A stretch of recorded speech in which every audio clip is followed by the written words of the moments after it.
Welcome to our channel. Today we how to configure saved searches and alerts on LinkedIn, beginner guide step by step clearly. Log in to your LinkedIn account. Navigate to the search bar at the top of the page. Type in the keywords relevant to your search. You can search for jobs, people, companies, or content. Click on the search icon to view the results. Once the results page loads, you'll see filter options on the left side. Apply filters to narrow down your search. For jobs, you can filter by location, company, experience level, and date posted. Scroll to the bottom of the filters section and find the Create Search Alert option. Click on Create Search Alert.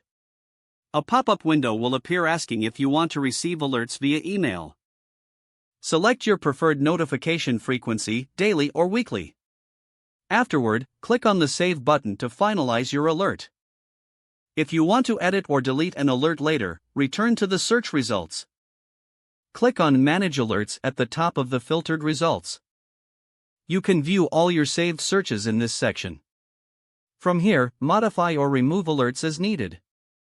Now you're set up with saved searches and alerts on LinkedIn. If the page does not load, refresh the browser or try again in a private or incognito window. Make sure you are using the correct email address, then retype it carefully to avoid small typos. If your password is not accepted, use the reset option and create a new strong password you can remember.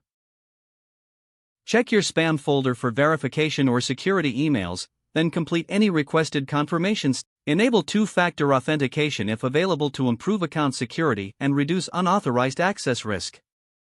After signing in, review your profile details so your contact information and settings are accurate and current. If you see an error message, note it down and try again after restarting your device and internet connection.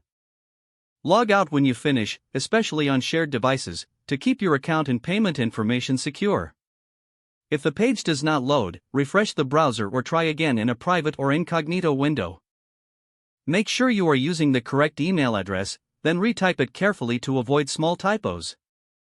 If your password is not accepted, use the reset option and create a new strong password you can remember. Don't forget to like this video and subscribe to our channel for more step-by-step tech guides.